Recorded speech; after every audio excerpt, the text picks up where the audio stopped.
What's going on, everyone? I'm Encore. This is Tomorrow Never Comes. And today's question is, would I buy NFTs right now? Now, it doesn't matter that I'm the one that asked myself that question. Let's just roll with it that this is a question that is asked. And I'm sure is on people's mind. Let's go with that. So here's the long and short of it, is that I would buy projects that I have been following for some time. Okay, I would not buy anything brand new unless there was some kind of real attraction for me that really didn't matter about price point. Okay, so that is the quick answer. But it's a little bit more involved than that. And I kind of want to go through 3 different high quality projects and then a 4th one, which will be something that I bought and I bought prematurely. Okay, so but don't get me wrong, I still love the project. It's just, had I waited, I would have got better NFTs in the collection for less of a price. Okay, so what do we do here is first we go to OpenSea. All right, I know there's a bunch of different markets, and actually the last one that I'm going to show you is not, well, it is part of OpenSea now, but it is a Solana based NFT. So there are a bunch of different projects on different platforms, but OpenSea is where the large majority of the volume is. Okay, and if you're not familiar with OpenSea, it's got quite a few features that you can use to your advantage. And so one of the things here is it just says top collection, and it'll show you that over the last 24 hours, this is what's been moving.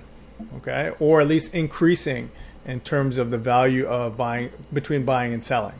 Okay, so and even just in terms of volume, it'll show you the rankings here. So if we were to open it up here, I mean, you can pick your categories: is it new, is it art? Yeah, so this is ranked by volume, floor price, and then they put in some other things in there just to come up with a percentage. Okay, but mainly volume, and so floor price means the lowest price in that collection. So if there's 300 NFTs and all of them are 300 and one is 299 ETH, then the floor price would be 299. Okay, so it's the lowest value in the collection. All right, so you can go through. There's a bunch that you can see here, but there's really only the top ones that I want to focus on here. Okay, and if you are familiar with any of these, 2 of them are from the same collection or the same umbrella company, and the 3rd one is actually that's someone that's partnered with this company. So that major umbrella is called Yuga Labs, and they have a collection called Bored Ape Yacht Club, and they have also Mutant Ape Yacht Club right over here. Okay, so these 2, number 1 and number 7, like blue chips. Okay, just and the Mutant Ape actually is a offshoot of the Bored Ape. Won't get into the details. Basically, you own the Bored Ape. There's certain things you were given, like an elixir that made a mutant ape. Okay, so it's an offshoot really of that one. Okay, but pretty heavy when it comes to the NFT project game. These guys are the big players, and they then actually collaborated with a metaverse play called Other Side, and Other Side was selling land called Other Deeds. Okay, so I've made a video on that before, but we'll quickly go through that. So what is it that you should do if you're looking for NFTs or interested in NFTs? So if you don't know much about them, if you haven't been following any projects over the last 30 days, I would hold off. Okay. Now, unless you're picking like the Bored Ape and the Mutant Ape and you know the price points and something dips and you're comfortable with it, that's fine. But even if you were to mint something from scratch, meaning they have a sale, you jump in it, and maybe you get it for 0.08 ETH or whatever it is, not a heavy amount, it's still going to go down in a down market, right? People are still going to offload as much as they can to make a profit. And this is just not a market where you're going to make much profit unless you have a high-end NFT. Okay, even within these collections, if you have a rare one, there'll always be an appetite for that.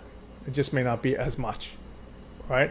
But why am I looking at these ones? Okay, since these are the blue chips, meaning they are tried, tested, and true in terms of the community, in terms of the perks and the values that they have.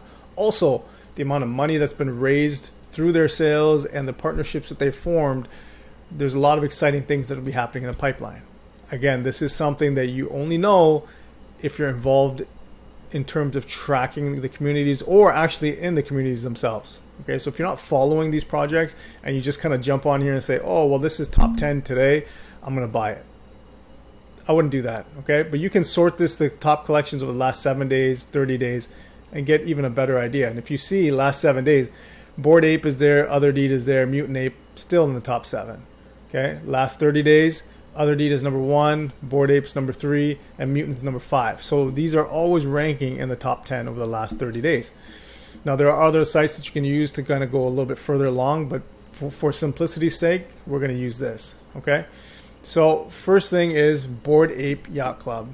Now if we go over here and we search, there's 10,000 items, there's almost 6.5 owners, and the floor price is 90. Okay, so 90 ETH. So if you look here, and I'm gonna, if it actually loads here, so look at the this is the lowest price, 90 ETH as of today, on May 31st. The lowest price is almost 175,000 US dollars. Crazy, right? Okay, so look, that while that may be the case, if you guys look over here and it says last, anything that says last, that'll tell you what the last purchase price is or was for that particular NFT. It was last sold for 3.5 ETH, and now it's at 90. That's phenomenal. Okay, now many of you may be like, well, that's the bubble that we're in. But I mean, if you look over here, this one bought for 94 and selling for 94. Okay, down here we've got he bought for 83 and selling for 95. So there's still an appetite even at 83 or 90. But here's the interesting part, is that this floor price, I've been watching this for some time. This floor price was actually higher. I believe it was in the hundreds, 95, 100, at least 95 for sure. And over the course of the last week or so, this actually dipped down to 80, I believe. All right. Now, you're still going to say, and I'm still going to agree with you, that 80 ETH is way outside of my comfort zone for paying for an NFT. That's not going to happen. But, it is one of those things that you just monitor because you never know what's going to happen. There's so many projects that I ended up buying into, and then I look back and I'm like, the price was much lower before or then became much lower after. So it's really about monitoring that particular project over an extended period of time and then deciding if that's for you. Don't FOMO into something unless you know the project and it suddenly dips and you want to jump in at that point. All right, so that's one. And here, look, I actually want to show OpenSea a little bit. I actually have it on buy now, but when you first come in here, it's just going to show you all the items available. Okay, and what you don't know is that there may be auctions on it, like people are just bidding, but no one's really selling them, or not. Sorry, no one has a price that they want. They're not listing it for a certain price. Some actually may not even be listed, but if you look here, they'll have a price, and then some people they can just offer like, hey, look, here's an offer for 81 ETH, but the listed price is 97. Okay, so you can sort by a bunch of things. You can sort by price point. You can actually sort which ones are here it is, which ones are on auction. Okay, so these ones are up for auction. You can bid, and the highest bidder, you can get it depending on what you bid. All right, and then but the ones that I kind of like are the buy nows. All right, that's if I really want a project, I don't really care to wait and try to negotiate and all that. If I like a price point, I kind of jump in. But I just wanted to show the discrepancy. While the floor is 90 now, just a few days ago was at 80. And this is like the best of the best when it comes to NFT projects. And the offshoot here, if you look at Mutant Apes, if we go up here and we scroll, we're going to see here there's almost 20,000 items, almost 13,000 owners. And the floor price is 17.62. All right. When I first started looking at this, I believe the floor price was around 25 or 30, around there. So even this has come down significantly as the market has dropped. And I mean, easily it was 21, 22, maybe 2 weeks ago, maybe a week and a half ago, something like that. So we've already dipped down. And look at this. I want to show this. So this Mutant Ape is now, the top bid is 17 and it was last sold for 24. Okay, but if we do buy now, Let me see this. So here's a floor. So when I do buy now, that's going to give me in order the price point. All right. So the lowest price up to the highest point, and 17.62. Okay. And we can see here, this one in the middle right here is being sold for 17.95 and it was actually bought for 15. So not too far off where that break even point is for this particular individual. So very interesting, right? Like if it dips below 15, is he going to panic and he's going to want to sell it what you want to bid for? Could you get it for 10 or 12? Even though that's still quite a bit of ETH, significantly less than 18. So again, something you monitor and you watch to see if this is a project that works for you, okay? And it has everything with it. Now, Other Deed, I made a video on this, all right? When it was actually released, when there was a public mint and you could do all sorts of things, and there was just all kinds of chaos with the ape coin and getting ETH transferred, and transactions weren't going through. People are paying gas fees of 7 to 12,000, and they still weren't getting their NFT, and they were losing their money in the transaction. So it was just crazy, and the price points were ridiculous. I mean, it was being sold for around 8 ETH right after the public mint. Okay, but now if you look at it, and I'm going to go to buy now, we're looking at 2.8 ETH here. Okay, and someone's offering for 2.58. So we're looking at around, what is this? If we look at it now, it's about $5,500, which for many is still quite expensive. But it was at 8 ETH. And there's so much involved with this. Here is one thing with this project, if you are going to look at it. So remember, this is the metaverse play. These are the lands that the Bored Ape, the Mutant Ape, and some other high quality projects are going to be playing in. Okay, so you can own parcels of this land, and there's all kinds of things that happen with this land. We won't get into it, but it's a dynamic land. Things are always happening, shifting, interacting with it. It's not just a dead plot of land you're just going to have and you can just say that's mine.